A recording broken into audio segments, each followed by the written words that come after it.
Konstrusaun da sala pediatria e Hospital Nacional Guido Valavares atinge na pursentu hitunulu resin no tuir planu se inagura e fulan-Maiu.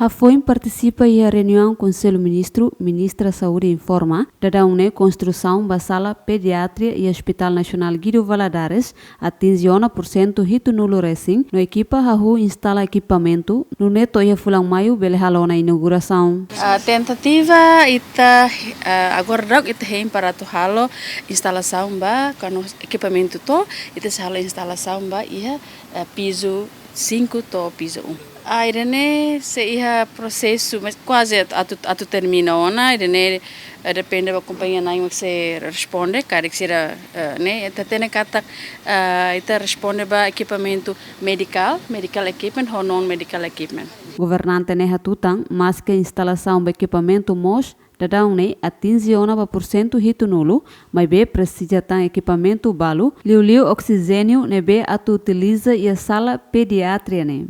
E percentagem ba ia estruturamente ho ba ia mechanical engineering plumbing yang arquitetura ne mais do que 70 e tal porcentagem ana.